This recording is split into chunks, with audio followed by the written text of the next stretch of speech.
السلام علیکم ورحمۃ اللہ وبرکاتہ۔ دوستو، آج ہم ایسے درد اور سچائی بھرا بیان سننے جا رہے ہیں جو ڈاکٹر اسرار احمد نے دیا تھا۔ جب حرام کو حلال بنایا جا رہا ہو تو حق کی آواز اٹھانا فرض بن جاتا ہے۔ یہ بیان ہر اس شخص کے لیے ہے جو سچائی تلاش کر رہا ہے۔ آئیے سنتے ہیں ڈاکٹر اسرار احمد کا پراثر پیغام۔ تو اس کو بھی یہاں ٹوکا گیا ہے، فرمایا کہ لما تحرم ما احل اللہ لک تبتغی مرضات ازواجک۔ اب ان الفاظ پر توجہ نوٹ کیجئے، مرتکز کیجئے کہ گھریلو زندگی میں یہ شے اصلاً پسندیدہ ہے۔ آپ کو اپنی اہلیہ کے جذبات کا پاس ہونا چاہیے، بیوی کو اپنے شوہر کے جذبات کا پاس ہونا چاہیے، یہ پسندیدہ ہے۔ یہ نہ ہو کہ بے حس ہو شوہر اپنی بیوی کے احساسات کی جانب سے، یا بیوی جو ہے بالکل پرواہ نہ کرے کہ میرے شوہر کے احساسات کیا ہیں۔ یہ شے پسندیدہ ہے،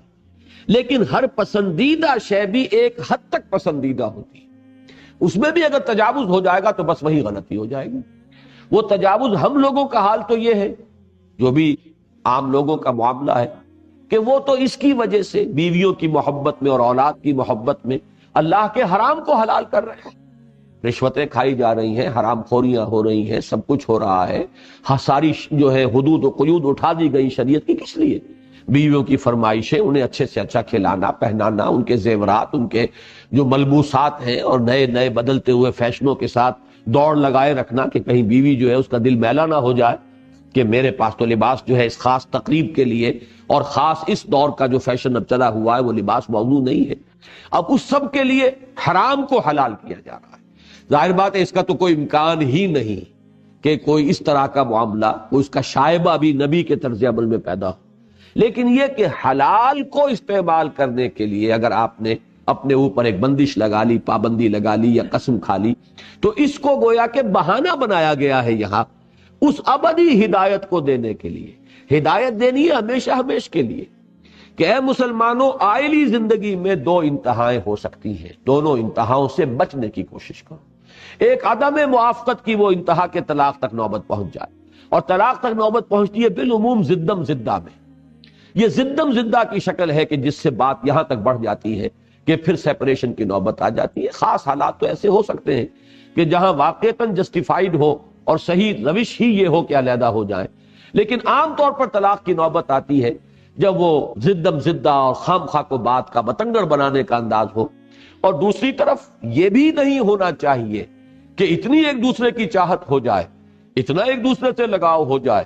اتنا ایک دوسرے کے احساسات کا پاس ہو جائے، ایک دوسرے کی رضا جوئی ہو جائے کہ شریعت کی حدود جو ہے کہیں ان کے توڑنے کے قریب انسان پہنچ جائے۔ تو یہ دونوں انتہاؤں سے اپنے آپ کو بچا کر ایک راہ وسط پر تمہیں چلنا ہے، ایک معتدل روش تمہیں اختیار کرنی ہے۔ یہی وجہ ہے کہ سورہ منافقون میں فرمایا یا ایھا الذین آمنوا لا تلھکم اموالکم ولا اولادکم عن ذکر اللہ۔ اہل ایمان دیکھنا، تمہیں غافل نہ کر دے تمہاری اولادیں اور تمہارے اموال تمہیں اللہ کی یاد سے۔ سورہ تغابن میں آگے آ کے فرمایا یا ایھا الذین آمنوا ان من ازواجکم واولادکم عدوا لکم فاحذروہ۔ اہل ایمان ذرا چوکس رہو، چوکنے رہو، تمہاری بیویوں اور تمہاری اولاد میں سے تمہارے دشمن بھی ہیں جن کی طبعی محبت تمہیں راہ حق سے منحرف ہونے پر آمادہ کر سکتی ہے،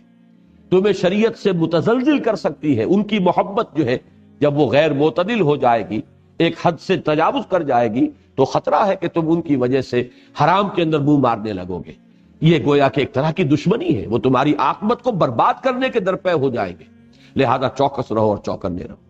اب یہاں پر بھی اسی بات کی طرف اشارہ کیا کہ بیویوں کی رضا جوئی اس حد تک نہیں جانی چاہیے کہ اللہ تعالیٰ کے شریعت کے احکام کے اندر کوئی فرق واقع ہونے لگ جائے۔ یہ ہے ابدی حکم۔ اس کے لیے ایک بہانہ سمجھ لیجئے گفتگو کا، تقریب کچھ تو بہرے ملاقات چاہیے، کوئی حکم دینے کے لیے، کوئی ہدایت دینے کے لیے ایک چھوٹا سا واقعہ حضور کی نجی زندگی، آئلی زندگی سے لیا، اور یہ ابدی ہدایت تا قیام قیامت آئلی زندگی کے اندر اس اعتدال کی روش کے لیے اس تصویر کا دوسرا رخ بھی ہمارے سامنے رکھ دیا۔ یا ایھا النبی لم تحرم ما احل اللہ لک تبتغی مرضات ازواجک واللہ غفور الرحیم، اللہ غفور ہے، رحیم ہے۔ یعنی اگر احساس ہو جائے کہ واقعی کہیں خطا ہو گئی ہے تو انسان اگر توبہ کرے گا، رجوع کر لے گا تو اللہ غفور اور رحیم ہے۔ خاص طور پر یہاں اس کا تعلق چونکہ حضور کی ذات کے ساتھ ہے، تو چونکہ اس میں کوئی بھی نشوز اللہ کی شریعت کے خلاف کوئی جذبہ تو تھا ہی نہیں، یہ تو صرف ایک جذبہ محمود ہے، اچھا جذبہ ہے جو ذرا حد اعتدال سے بڑھ گیا ہے۔ یہ بات بڑی اہم ہے۔ قرآن مجید کے بہت سے مقامات جن میں الفاظ بظاہر ایسے جیسے حضور پر کچھ گرفت ہو رہی ہے، حضور کو ٹوکا جا رہا ہے، کچھ ملامت کا انداز ہے، وہ بڑے نازک مقامات ہیں قرآن مجید کے، ان کی تعبیر کے ضمن میں یہ ایک بہترین اصول ہے، اس کو سامنے رکھیے۔ نبی کی کوئی خطا جانب شر میں نہیں ہوتی، کوئی خطا جانب نفس میں نہیں ہوتی، خطا ہوتی ہے جانب خیر میں، بھلائی ہی میں کوئی تجاوز ہو جاتا ہے، بھلائی میں، نیکی میں، خیر میں حد اعتدال سے تجاوز، ورنہ نفسانیت معاذ اللہ کوئی خطا بربنائے نفسانیت نہیں ہو سکتی، جانب شر میں رجحان نہیں ہے نبی کا، ہرگز کوئی سوال ہی پیدا نہیں۔ البتہ جانب خیر میں ہو سکتا ہے کہ کہیں اس جذبہ محمود اور اس بھلائی کے جذبے کے اندر حد اعتدال سے تجاوز ہو جائے، وہی جو حضرت مسیح کے پیروکاروں میں رہبانیت کا جذبہ برا جذبہ نہیں تھا، ان کا حد اعتدال سے تجاوز کر گیا، ورنہ نیکی کا جذبہ تھا، زہد کا جذبہ تھا، الا ابتغاء رضوان اللہ، اللہ کی رضا جوئی ہی کے لیے کر رہے تھے جو کچھ کر رہے تھے، لیکن یہ کہ حد اعتدال سے تجاوز ہو گیا۔ ظاہر بات ہے کہ نبی کا وہاں تک بھی کوئی امکان نہیں، لیکن کہیں اگر کوئی بھی خطا جسے ہم کہیں گے تو وہ اس درجے میں ہوگی کہ کسی خیر ہی کے اندر کہیں حد اعتدال سے تھوڑا سا تجاوز ہو جائے۔ یہ خطا اور خطا میں زمین و آسمان کا فرق ہے۔ میں نے پہلے بھی کبھی یہ واقعہ سنایا ہے، اب تو ہمارے وہ دوست فوت ہو گئے، میاں منظور الحق صاحب سائی وال والے، ایک مرتبہ ان سے گفتگو ہو رہی تھی، بڑی پرانی بات ہے یہ، لگ بھگ یوں سمجھیے کہ 30 سال پرانی بات ہے، جب میں سائی وال میں نیا نیا گیا تھا تو تبلیغی جماعت کے ایک بزرگ تھے اس زمانے میں وہاں، ان کا بھی اب انتقال ہو گیا رحمہ اللہ، تحصیلدار فضل محمد صاحب، انہوں نے ملازمت چھوڑی، تحصیلداری چھوڑی، تبلیغی جماعت میں ایسے ہمہ تن لگے، پھر گھر بار علیحدہ ختم ہو گیا، بیوی علیحدہ ہو گئی، بچے علیحدہ ہو گئے، ان کے اندر تجرد کی ایک انتہا پہنچ گئی۔ پہلے تو ہمہ وقت ہمہ تن تبلیغ میں لگے، پھر اس سے بھی آگے جا کر تجرد، اور وہ کیفیت ہو گئی کہ انہوں نے کاغان میں ایک جگہ جو ہے کٹیا بنا لی تھی، اور وہ لمبے لمبے اب چلے کرنے لگے تھے، روزے بڑے کئی متواتر کئی دنوں کے روزے، وہ جو خاص ایک ہے ہمارے ہاں کا ایک نظام، اس میں وہ انتہا کو پہنچ گئے تھے۔ تو ابھی خیر اس انتہا تک بات نہیں پہنچی تھی، وہ اس دور کی بات کو ہے جبکہ وہ تبلیغی جماعت میں اس طریقے سے گم ہو گئے تھے کہ خاندان بھی ان سے بالکل تعلق منقطع، ہر چیز۔ تو میاں منظور صاحب اب وہ تھے بڑے سیٹھ کاروباری، میرے بڑے دوست تھے، تو ان سے گفتگو ہو رہی تھی تو انہوں نے کہا کہ ڈاکٹر صاحب یہ تو پھر ٹھیک نہیں ہے، یہ تو عدم توازن ہے دین کے اندر، یہ تو پسندیدہ بات نہیں ہے۔ میری ان سے چونکہ بے تکلفی تھی، میں نے کہا میاں صاحب عدم توازن ان کا بھی ہے، عدم توازن آپ کا بھی ہے، آپ کے 24 گھنٹوں میں سے 23 گھنٹے دنیا کے اندر لگے ہوئے ہیں، اور آپ جو ہے اس میں کھبے ہوئے ہیں۔ عدم توازن ایک یہ ہے ایک یہ ہے، لیکن یہ عدم توازن اس عدم توازن سے تو 100 درجے بہتر ہے کہ ایک شخص جو ہے وہ لگا تو ہے تو وہ دین کے لیے، اللہ کے لیے، اس میں خطا ہو گئی، اس میں تجاوز ہو گیا، اور ایک ہے دنیا میں لگے رہنا، اور اس میں سودی کاروبار بھی ہو رہا ہے، اور اس میں یہ بھی ہو رہا ہے، اس میں وہ بھی ہو رہا ہے، تو یہ عدم توازن جو ہے اس کے مقابلے میں یہ عدم توازن لاکھ گنا بہتر ہے۔ تو یہ تو خاص ان سے میری ایک بے تکلفی تھی، انہوں نے بھی پھر مانا کہ ہاں بات ٹھیک ہے۔ تو عدم توازن تو ہے۔ اسی طرح سمجھیے خطا میں فرق ہے، ایک خطا نفسانیت کی بنیاد پر ہو رہی ہے، ایک خطا جانب شر میں ہے، ایک خطا جانب خیر میں ہے، کسی محمود شے میں ضرورت سے زیادہ یا اعتدال سے زیادہ جو ہے انسان کا معاملہ ہو گیا ہے، تو خطا تو اس کو بھی کہیں گے، لیکن اس خطا اور اس خطا میں زمین و آسمان کا فرق ہے، کہاں یہ خطا کہاں وہ خطا۔ تو نبیوں کی خطاؤں کے بارے میں یہ بات اصولی اگر سامنے رہے گی تو آدمی جو ہے دھوکہ نہیں کھائے گا، اور کسی غلط لفظ کو بھی اپنی زبان سے نہیں نکالے گا۔ اور دوسری بات یہ ذہن میں رکھیے، یہ آگے کی آیات کے لیے بہت اہم ہے کہ قرآن مجید میں جب حضور کی اس طرح کی کسی خطا پر، وہ خطا اسی انداز کی جو میں نے عرض کیا، جب گرفت ہوتی ہے تو الفاظ بڑے سخت ہوتے ہیں،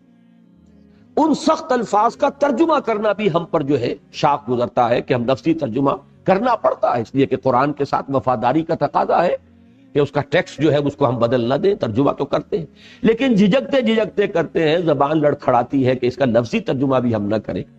لیکن اس میں بھی سمجھ لیجئے کہ اس شدت کا سارا دار و مدار، اس کی پروپورشن جو ہے ہوتی ہے کسی شخصیت کے مقام اور مرتبے کے اعتبار سے۔ میرا اور آپ کا جو مقام ہے ان میں بڑی سے بڑی خطا کے اوپر بھی معمولی سی کوئی روک ٹوک کافی ہو جائے گی، اس لیے کہ ہم سے اس سے زیادہ ایکسپیکٹڈ ہی نہیں ہے۔ لیکن جن کے رتبے ہیں بلند، جن کے رتبے ہیں سوا، ان کی سوا مشکل ہے۔ ایک بڑی عمدہ جو کہاوت عربی زبان کی ہے کہ حسنات الابرار سیئات المقربین، ایک ابرار ہے ایک مقربین ہے۔ جو چیزیں ابرار کے لیے حسنات شمار ہوں گی، مقربین کے لیے ہو سکتا ہے وہ سیئات شمار ہو جائے، اس لیے کہ ان کے مقام کے اعتبار سے وہ شے جو ہے وہ ان کے مقام کے اعتبار سے فروتر ہے، ہمارے اعتبار سے تو وہ بھی بہت بلند ہے، بہت اونچی ہے۔ تو یہ نسبت و تناسب اگر سامنے نہ رہے تو بھی انسان دھوکہ کھا جاتا، الفاظ غلط استعمال کر بیٹھتا ہے۔ وہ کار پاکاں را قیاس بر خود مکن، بڑا پیارا جملہ ہے فارسی کا، ان پاکیزہ ہستیوں کو اپنے اوپر قیاس نہ کر بیٹھو، وہ ان کا مقام جو ہے گر فرق مراتب نہ کنی زندگی، گر حفظ مراتب نہ کنی زندگی، یہ مراتب اور مقامات کے اعتبارات سے ہے، اس کے اعتبار سے ایک لفظ استعمال ہو رہا ہے، جس سے جتنی توقع ہوتی ہے اتنا ہی پھر آپ اس سے اگر کسی معمولی سی بھی کوئی اس سے فروگزاشت ہو جائے تو جب آپ اس سے گفتگو کرتے تو آپ کے اندر سختی ہوگی، وہ اس کے مقام کے اعتبار سے ہے۔ اسے اگر کہیں ہم اپنے پیمانوں سے ناپ کر اور وہ سمجھ بیٹھے تو یہ گویا کہ بہت بڑا انسان کے لیے گمراہی کا ایک سبب بن سکتا ہے۔ فرمایا یا ایھا النبی لما تحرم ما احل اللہ لک تبتغی مرضات ازواجک واللہ غفور رحیم، اللہ غفور ہے رحیم ہے، ایسی کوئی بڑی بات نہیں ہے، لیکن بہرحال آپ کے مقام بلند سے یہ شے فروغ ہے، فروتر ہے، آپ کے شایان شان نہیں۔ خاص طور پر پھر آپ کا مقام نبوت، آپ کی ہر بات دلیل بنے گی، حجت بنے گی دین کے اندر، اس اعتبار سے بھی بہت زیادہ جو احتیاط ملحوظ رہنی چاہیے۔ قد فرض اللہ لکم تحلۃ ایمانکم، اللہ تعالیٰ نے تمہارے لیے مقرر کر دیا ہے راستہ اپنی قسموں کے کھولنے کا،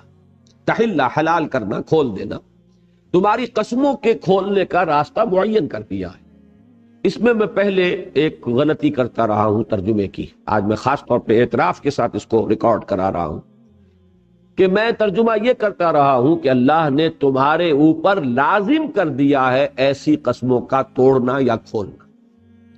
یہ ترجمہ صحیح نہیں ہے۔ اگر یہ ترجمہ صحیح ہوتا، اگر ہوتا قد فرض اللہ علیکم تحلۃ ایمانکم، اللہ نے لازم کر دیا، فرض کر دیا تم پر اپنی قسموں کا، ایسی قسموں کا کھولنا، لیکن یہاں قد فرض اللہ لکم،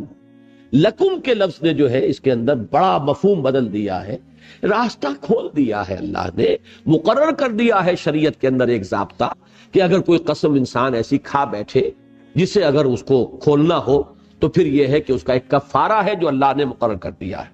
جو آیات ابھی ہم نے سورہ مائدہ کی پڑھی تھی اس کے بالکل ساتھ ہی یہ مضمون آ رہا ہے سورہ مائدہ میں۔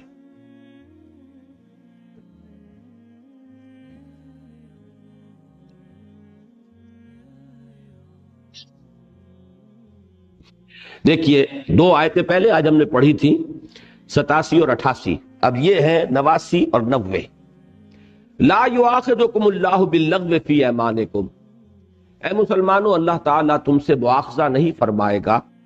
جو ایسے ہی بے ارادہ تم قسمیں کھاتے رہتے ہو۔ یہ خاص طور پہ عرب کا مزاج تھا، واللہ باللہ، واللہ باللہ کے بغیر ان کا کوئی جملہ شروع ہی نہیں ہوتا، اس میں کوئی قسم کھانے کی نیت نہیں ہوتی، کوئی ارادہ نہیں ہوتا، یہ ان کا تکیہ کلام ہے جسے ہم کہتے ہیں تکیہ کلام، واللہ واللہ اور باللہ، اس کے بغیر نہیں کوئی بات شروع ہوگی۔ تو اس طرح کی کوئی وہ قسم کھانے کی نیت چونکہ نہیں ہوتی، لہذا اس کے خلاف آدمی کچھ کرتا ہے اگر تو وہ اللہ تعالیٰ اسے مواخذہ نہیں فرمائے گا۔ وَلَٰكِن يُؤَاخِذُكُم بِمَا عَقَّدتُّمُ الْأَيْمَانَ، لیکن جو قسم تم نے خوب اچھی طرح شعوری طور پر باندھی ہے، کھائی ہے، خوب باندھنے کا لفظ عقدہ عقد،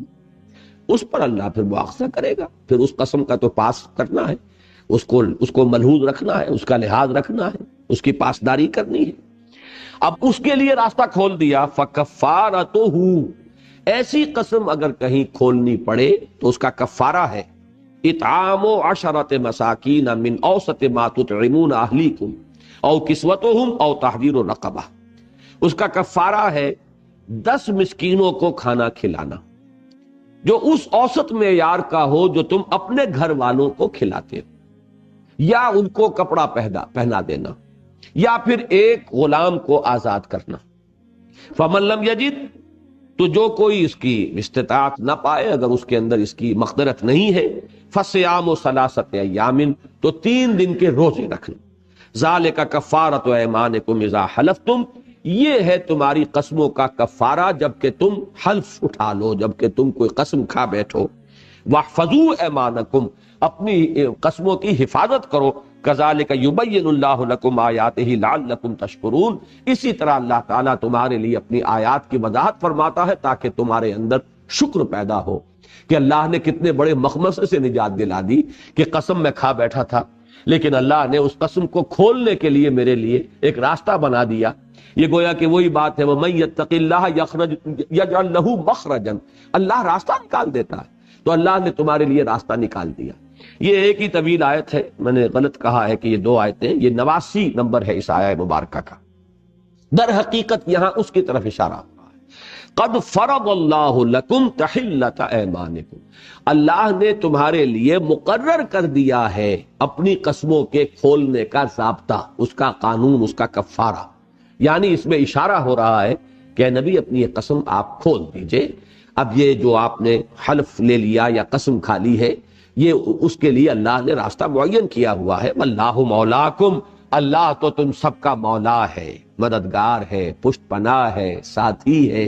یہ تمام الفاظ جمع کر لیجئے. لفظ عربی زبان کا جو مولا ہے، یہ لفظ جو ہے ان تمام مفاہیم کو اپنے اندر رکھتا ہے، ان کے لیے جامع ہے.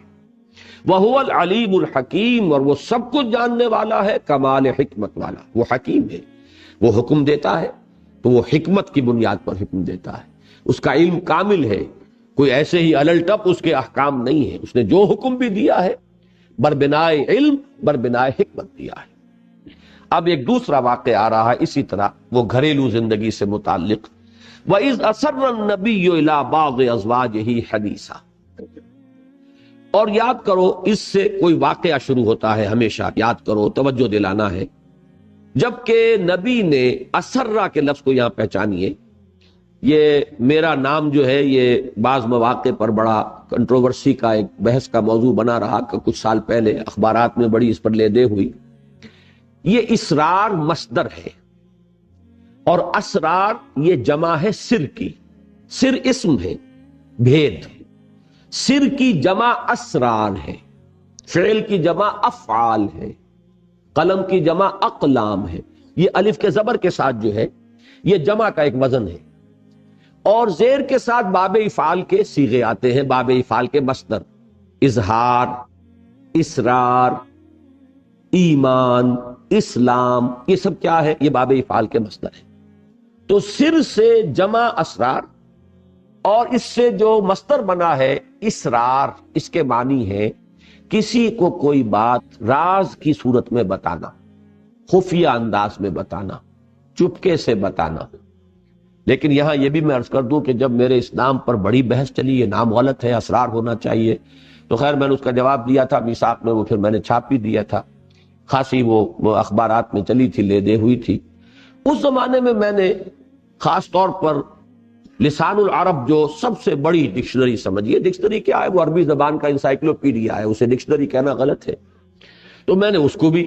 کنسلٹ کیا، رجوع کیا، تو معلوم ہوا کہ یہ ان شاذ الفاظ میں سے ہے عربی زبان کے جس میں متضاد معنی بیک وقت موجود ہوتے ہیں. متضاد معنی، بعض الفاظ عربی زبان کے ایسے ہیں جن میں کہ متضاد معنی بیک وقت موجود ہو. تو اسرار کے معنی کسی کو کوئی بات خفیہ انداز میں بتانا بھی ہے اور علی الاعلان بتانا بھی ہے، یعنی اسرار میں اظہار شامل ہے. تو میں نے اس وقت لکھا تھا کہ میں تو بہت خوش ہوا کہ میرے والدین نے میرا نام جو ہے اسرار رکھا ہے، چاہے انہیں تو پتہ نہیں ہوگا ان تمام باتوں کا، اور یقیناً پتہ نہیں تھا، لیکن یہ کہ اب یہ بحث چلی تو میں نے جب تحقیق کی تو معلوم ہوا کہ یہ تو بہترین ناموں میں سے ہوا، اس لیے کہ دعوت دین کے یہی دو رخ ہیں۔ آگے ہم 29ویں پارے میں چل کر جب سورہ نوح کا مطالعہ کریں گے تو وہاں جو دعا آئی ہے حضرت نوح علیہ السلام کی، پروردگار میں نے تو اپنی قوم کو خفیہ بھی پکارا، اسررت لہم اسرارا، اعلنت لہم، میں نے اعلانیہ بھی انہیں پکارا ہے تیرے دین کی طرف اور تیری توحید کی طرف، واسررت لہم اسرارا، اور میں نے خفیہ خفیہ ایک ایک کے پاس جا کر علیحدگی میں بھی سمجھانے کی کوشش کی ہے۔ تو اظہار و اسرار دونوں درکار ہیں۔ میرے بڑے بھائی کا نام اظہار ہے، میرا نام اسرار ہے، تو اگر وہ نام غلط نہیں ہے، میں نے کہا تھا اظہار احمد نام غلط نہیں ہے تو اسرار احمد بھی غلط نہیں ہے، لیکن یہ تو ایک درجے میں ہوا۔ اس سے زیادہ جو میں نے اللہ کا شکر ادا کیا وہ یہ کہ اسرار میں تو دونوں معنی موجود ہیں، اظہار بھی اس کے مفہوم میں شامل ہے۔ بہرحال اس کو یہاں پہچانیے۔ وَإِذْ أَسَرَّ النَّبِيُّ، باب افعال سے اسر یسر اسرارن، کہ جب کہ خفیہ طریقے پر بطور راز ایک بات بتائی نبی نے اپنی ازواج میں سے کسی کو، الی بعض ازواجہ حدیثا، ایک بات، فلما نبأت بہ، تو جب انہوں نے ان زوجہ محترمہ نے اسے ظاہر کر دیا، حضور نے فرمایا تراز رکھو۔ بعض حضرات نے اس کو جوڑا ہے اسی واقعے کے ساتھ کہ ماریا قبطیہ کے بارے میں حضور نے جو قسم کھا لی تھی کہ اب میں ان سے کوئی تعلق نہیں رکھوں گا، تو یہ معاملہ تھا اصل میں حضرت حفصہ کے حجرے میں ہوا ہے، وہاں یہ گفتگو ہوئی۔ حضور نے فرمایا اسے رکھنا اپنے تک صرف، اب اس کو کسی اور سے اس کا ذکر نہ کر۔ انہوں نے، اب یہ اس کے بھی مختلف پہلو سامنے آئیں گے کہ ازواج مطہرات میں صرف سوکناپا نہیں تھا بلکہ کس قدر گہری محبت بھی تھی آپس میں، کہ انہوں نے یہ بات حضرت عائشہ کو بھی بتا دی۔ ایک یوں سمجھیے کہ باہمی اعتماد کی انتہا ہے، وہ سوکناپے ہی والی بات نہیں ہے بلکہ ان کے مابین بڑی محبت اور باہمی اعتماد کی فضا بھی تھی، وہ بات بتا دی۔ اور جیسے کہ عام طور پر ہوتا ہے، یہ عام انسانی کمزوریوں میں سے ہے کہ میرے پاس کوئی راز ہے، وہاں دیکھیے میں آپ سے کہہ رہا ہوں کسی اور سے نہ کہیے گا، اب آگے آپ بھی یہی کہیں گے کسی سے، دیکھیں یہ بات میں آپ سے کہہ رہا ہوں کسی اور سے نہ کہیے گا، اور ہوتے ہوتے یہ ہوتا ہے کہ وہ کوئی لمبا چکر کاٹ کے پھر آپ تک آ جاتی ہے۔ معلوم ہوا کہ وہ یہ ہمارے عام معاملات جو ہیں انسانی اس میں سے، یہاں تو وہ مسئلہ نہیں ہے، لیکن حضور نے اپنی زوجہ محترمہ سے، اگر وہی روایت سمجھی جائے تو حضرت حفصہ سے جب یہ بات فرمائی کہ دیکھو یہ راز ہے، میں وعدہ کرتا ہوں، قسم کھاتا ہوں، اب میں ماریا سے کوئی تعلق نہیں رکھوں گا، لیکن یہ کہ اسے اپنے تک رکھنا۔ ہو سکتا ہے کہ واقعہ کوئی اور ہو، یہ میں نے عرض کر دیا کہ یہ بعض حضرات کے نزدیک اسی واقعے کا ضمیمہ ہے یہ۔ فلما نبأت بہ، تو جب انہوں نے اسے ظاہر کر دیا، وَأَظْهَرَهُ اللَّهُ عَلَيْهِ، اور اللہ نے غالب کر دیا اپنے نبی کو اس پر، یعنی اللہ نے وہ بات کھول دی اپنے نبی پر، ظاہر کر دی، اظہرہ اللہ علیہ، حضور صلی اللہ علیہ وسلم پر منکشف فرما دی بات۔ عرف بعضہ وعرف عن بعض، اعرض عن بعض، اب حضور نے چونکہ باز پرس کرنی تھی کہ یہ تم نے کیا کیا، میں نے تو تم سے راز کی بات کہی تھی، لیکن یہ کہ اس میں بھی حضور کا ایک اسوہ آ رہا ہے۔ ایک ہوتا ہے کہ صرف اشارے کنایے سے بتا دینا کہ ہمیں معلوم ہو گیا ہے کہ تم وہ راز نہیں رکھ سکی، ایک ہوتا پوری بات جو ہے وہ پورے ٹھوک بجا کر کسی کے اوپر دے مارنا، تو یہاں معلوم ہوتا کہ حضور نے کنایے سے بات کی۔ عرف بعضہ، اس کا بعض تو واضح کر دیا، وَأَعْرَضَ عَن بعض، اور بعض سے اعراض کیا، چھپا لیا، یعنی کنائے اشارے میں یہ بات آپ نے اپنی ان زوجہ محترمہ کے سامنے واضح کر دی کہ وہ بات جو ہے پہنچ گئی ہم تک کہ تم وہ بات راز نہیں رکھ سکی۔ فلما نباہا بہ، تو جب حضور نے، اب یہاں پہ نبا کہتے خبر کو، نبا ینبئ تنبیئا، ایک ہے تنبیہ متنبہ کرنا، اس میں ہوتا ہے زجر ڈانٹ، ایک ہے تنبیہ حمزہ کے ساتھ۔ اب عربی زبان میں تو یہ زمین و آسمان کے فرق واقع ہو جاتے ہیں، یہ حمزہ ہے کہ ہاں ہے، اردو میں ہم بولتے ہوئے تنبیہ اور تنبیہ اس میں فرق نہیں کریں گے۔ نبا ینبئ تنبیئا، باب تفعیل، نبا کے معنی خبر، باخبر کر دینا، بتا دینا، جتا دینا، اور وہ تنبیہ جو ہے وہ تو در حقیقت انتباہ جس سے بنا ہے، وارن کرنا، وہ بالکل دوسری بات ہے۔ فلما نبأہا بہ، تو جب حضور صلی اللہ علیہ وسلم نے اس خبردار کر دیا انہیں اس بات پر، قالت من انبأک ھذا، اب دیکھیے یہ بھی ایک بڑا فوری سا رد عمل ہوتا ہے، اس میں کوئی بہت غور و فکر والی بات نہیں ہے، فوراً آدمی آپ کو کس نے بتایا؟ اب یہ ان کے سامنے بات آئی، فوراً جواب جو ہے، اگر یہ معاملہ وہی ہے تو حضرت حفصہ گویا کہ یہاں پر مراد ہے کہ انہوں نے بجائے اس کے کہ اس پر ایک ندامت کا احساس ہوتا، انہوں نے الٹا جیسے کہ ہوتا ہے جس کو آپ اپنے محاورے چمک کر کوئی بات کہنا، کہ اس انداز میں بات، من انبأک ھذا، آپ کو کس نے بتائی یہ بات؟ اب اس میں پس منظر میں یہ ہوتا ہے کہ گویا کہ انہوں نے بھی تو حضرت عائشہ سے یہی کہا ہوگا دیکھنا کسی کو بتانا نہیں، اور حضرت عائشہ نے اگر بتا دیا تو اب گویا کہ ان کا ذہن گیا کہ میرا یہ راز جو ہے انہوں نے جو بھاڑا پھوڑ دیا، تو ذہن ادھر گیا، من انبأک ھذا، آپ کو یہ کس نے بتایا؟ اب اس کا جو جواب حضور نے دیا، قال نبأنی العلیم الخبیر،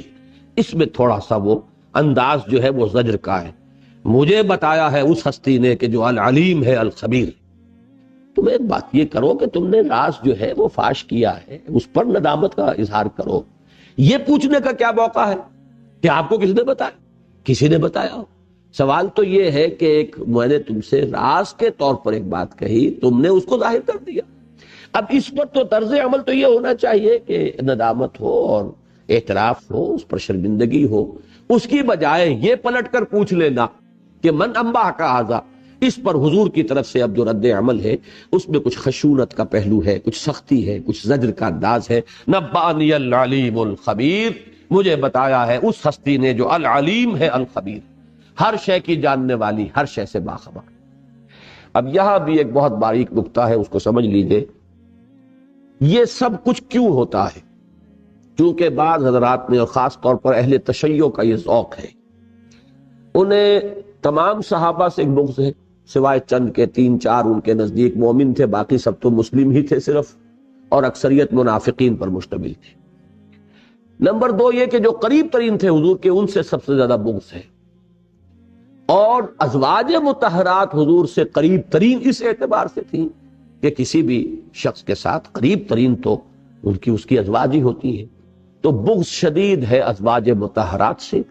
اور خاص طور پر حضرت عائشہ اور حضرت حفصہ رضی اللہ تعالیٰ عنہما سے۔ حضرت خدیجہ کا معاملہ بالکل مختلف ہے، ویسے ایک پہلو سے تو یعنی میں ان کی اس رائے سے اتفاق کرتا ہوں کہ میرے نزدیک ازواج مطہرات میں بلند ترین مقام حضرت خدیجہ الکبریٰ کا ہے رضی اللہ تعالیٰ عنہ۔ یہ بات جو ہے یہ تو میں ان کے اس خیال سے متفق ہوں، اس لیے کہ وہ مقام کسی اور کا نہیں ہے، نہ حضرت عائشہ کا نہ حضرت حفصہ کا۔ جو مقام اللہ نے یہ رتبہ بلند ملا جس کو مل گیا،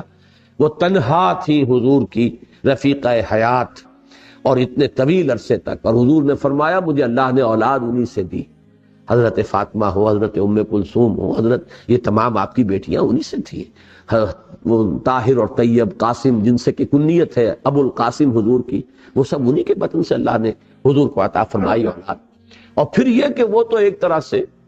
یعنی اب یہ لفظ مناسب نہیں ہے، حضور کی ایک طرح کی سرپرست تھی، جس طرح انہوں نے اپنی دولت اور اپنا مال جو ہے حضور کے قدموں میں نچھاور کیا ہے، تو ان کا مقام تو اونچا۔ اس اعتبار سے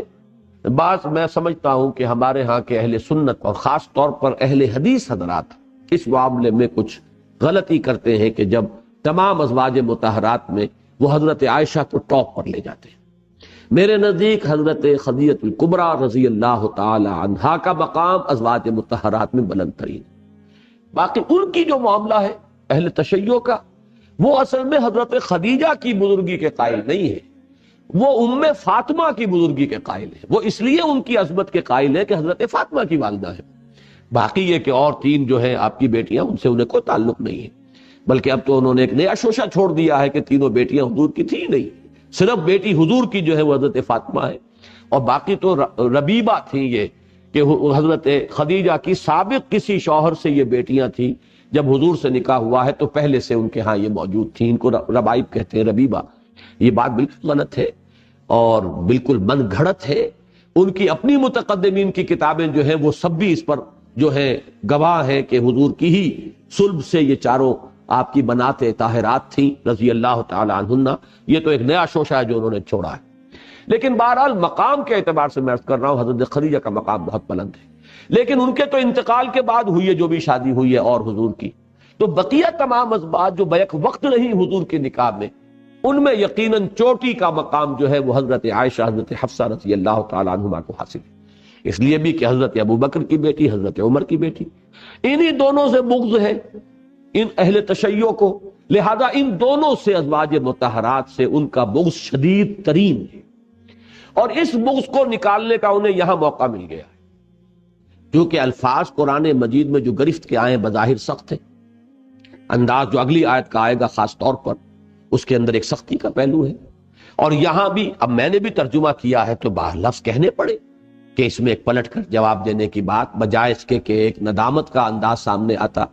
الٹا ایک انداز جو اختیار کیا ہے وہ یہ ہے کہ آپ کو کس نے بتایا، حالانکہ ہونا چاہیے تھا برعکس. اب یہ تو مجبوری ہے ہماری، لیکن اس میں اس چیز کو سامنے رکھیے جو میں عرض کر چکا ہوں کہ قرآن مجید میں اگر یہ انداز ازواج مطہرات کے بارے میں ہے تو اس سے 10 گنا سخت الفاظ حضور کے بارے میں آئے ہیں صلی اللہ علیہ وسلم. یہ ہے وہی اصول جو ہے جو وہ الجبرا کا فارمولہ میں آپ کو دے چکا ہوں کہ اس میں اصل میں کسی کا مقام اور مرتبہ ہے کہ جو در حقیقت سامنے رہے، کہ کسی کی ادنا سی اگر کوئی ہے کوئی خطا تو اس کا مقام اگر بلند ہے اس کے اعتبار سے وہ میگنیفائی ہو جائے گی، اس کا جب تذکرہ ہوگا تو اسی طرح شدت کے ساتھ ہوگا. لیکن اس کو عام اور الفاظ کے ظاہر کے اوپر محمول کر لینا یہ در حقیقت ہماری کجی ہوگی ذہن کی، اور جنہوں نے بھی یہ شکل اختیار کی ہے یقیناً ان کے ذہن کی اور ان کے مزاج کی، ان کی طبیعت کی کجی کی علامت ہے. کسی درجے میں بھی ان دونوں ازواج مطہرات سے کسی طرح کا کوئی سوء ظن اگر ان آیات کی وجہ سے پیدا ہوتا ہے تو یہ ہماری بہت بڑی محرومی ہوگی. یہ حضور کے انتہائی چہیتی ازواج مطہرات تھی رضی اللہ تعالی عنہما. لیکن بہرحال یہاں ایک معاملہ ایسا ہوا ہے جس پر اسی انداز کی گرفت اللہ نے فرمائی ہے جس سے کہیں زیادہ سخت الفاظ میں گرفت قرآن مجید میں خود نبی اکرم صلی اللہ علیہ وسلم کی فرمائی گئی. تو جو اصول وہاں رہے گا، اصول تو ایک ہی ہے اپنی جگہ پر، فارمولہ الجبرے کا جو ہے وہ بدلے گا نہیں، وہی اصول یہاں ذہن میں رکھیے. اب آ رہی ہے جو آیت نمبر 4، اس میں ایک معاملہ ہے، بڑی ایک یعنی زوردار بحث ہے، اور میں چاہتا ہوں آج تھوڑا سا وقت ہم زیادہ لیں گے کہ اس کو، چونکہ میں چاہتا ہوں کہ یہ 5 آیتیں آج ہم پڑھ لیں، مکمل کر لیں. ان تتوبا الی اللہ فقد صغت قلوبکما، اگر تم دونوں، چونکہ اب یہاں 2 ہو گئی، ایک وہ کہ جن سے راز کی بات کہی گئی، دوسری وہ کہ جن سے وہ بات وہ ان زوجہ محترمہ نے کہہ دی. اب 2 کا معاملہ ہو گیا. اور اگر وہ روایت صحیح ہے شان نزول کی وہ واقعہ، تو یہ گویا کہ تعین کے ساتھ حضرت حفصہ رضی اللہ تعالی عنہا اور حضرت عائشہ رضی اللہ تعالی عنہا کی بات ہے. ان تتوبا الی اللہ فقد صغت قلوبکما، اگر تم اللہ کی جناب میں توبہ کرو تو تمہارے دل تو مائل ہو ہی چکے ہیں. یہ اصل میں یہ جو ٹکڑا ہے اس کے ترجمے کے بارے میں میں نے آج بڑی تحقیق کی ہے، بڑا وقت لگایا ہے، اپنے بعض احباب سے بھی اس میں مدد لی ہے، اور میں یہ چاہتا ہوں کہ یہ وہ چیز ہے جس کے بارے میں نے کل جمعے میں بھی اعلان کیا تھا کہ اس کا جو ترجمہ کیا گیا ہے بالعموم ہمارے مفسرین نے کیا ہے، اور ان میں وہ سب ہیں، ہمارے متقدمین بھی ہیں اور متاخرین بھی شامل ہیں. اس میں ایک چوک ہوئی ہے. یہ چوک کیوں ہوئی ہے؟ در حقیقت اس کا سبب جو ہے یہ جان لیجئے کہ یہ جو سبائیت کا فتنہ ہے یہ تو حضرت علی کے زمانے میں اٹھ چکا تھا، بلکہ حضرت عثمان کے زمانے میں پوری شدت کے ساتھ اس سبائیت کے جراثیم جو ہیں مسلمانوں کے ہاں پھیل چکے تھے. بہت سی روایات میں وہ داخل ہوئے، بڑی چھان پھٹک کی ہے محدثین کرام نے، بڑی محنتیں کی ہیں، بڑی کوششیں کی ہیں، لیکن پھر بھی کہیں نہ کہیں اس کے جراثیم باقی رہ گئے. اور ہمارے بہت سے نیک نیت اور بہت ہی جو مخلص ہمارے علماء تھے ان سے بھی ایک نادانستہ طور پر ان اثرات کا جو ہے ان سے متاثر ہونے کا معاملہ ہو گیا. اس معاملے کو ابھی حال ہی میں مولانا منظور احمد نعمانی، اللہ تعالیٰ ان کی عمر کو دراز کرے، مزید انہیں صلاحیت دے، انہوں نے جو کتاب لکھی ہے حال ہی میں چند سال ہوئے، اور وہ بہت بکی ہے اور چھپی ہے اور مفت تقسیم کی گئی ہے. چونکہ یہ جو ایران کے انقلاب کے بعد یہ جو فتنہ اٹھا ہے عالم اسلام میں، اس کی ڈائمنشنز بہت تھی. لہذا اس کا ضرورت پیش آئی کہ یعنی شیعی مذہب ہے کیا، تشیع اصل میں ہے کیا، اس کے اجزاء ترکیبی کیا ہے، ان کو کھول کر بیان کیا جائے۔ تو انہوں نے صاف لکھا ہے کہ ہمارے بہت سے اسلاف جو ہیں وہ مغالطے میں مبتلا ہو گئے، اور اس لیے ہو گئے کہ اہل تشیع کی اصل کتابیں اویلیبل نہیں تھیں، لہذا وہ اپنی خوش گمانی کی بنیاد پر ان کی بہت سی باتیں جو ہیں جو عام معاشرے میں پھیل گئی تھی انہوں نے بھی قبول کر لی۔ اور اس کی میں ایک مثال یہاں ریکارڈ پر لے آنا چاہتا ہوں، خود مولانا امین احسن اصلاحی کی۔ یہ اس زمانے کی بات ہے جبکہ میرے ان سے بڑے اچھے مراسم تھے، اور بہت میں تو ان کا برخوردار ہی تھا اور اب بھی ہوں اپنی عمر کے اعتبار سے، ظاہر بات ہے اگرچہ بعض چیزوں میں مجھے شدید اختلاف ان سے ہو گیا ہے، لیکن اس زمانے میں ایک کتاب جو محمود احمد عباسی کی کتاب تھی، خلافت معاویہ و یزید، یہ اس زمانے کی بات ہے جبکہ ابھی میں پڑھ رہا تھا میڈیکل کالج میں، تو خلافت معاویہ و یزید جو ہے بالاقساط شائع ہوئی تھی ایک رسالے میں جس کا نام تذکرہ تھا، کراچی سے یہ نکلتا تھا، نور محمد کارخانہ تجارت کتب ان کا یہ ایک میگزین تھا۔ میں نے اس وقت اس کو پڑھا تھا اور میرا ذہن الحمدللہ کہ اسی وقت سے بہت متوازن ہو گیا تھا اس معاملے کے اندر، لیکن پھر ذہن سے وہ باتیں نکل گئی۔ پھر جب میں نے یہاں میثاق شروع کیا ہے سن 67 میں آ کر، بلکہ سن 66 میں،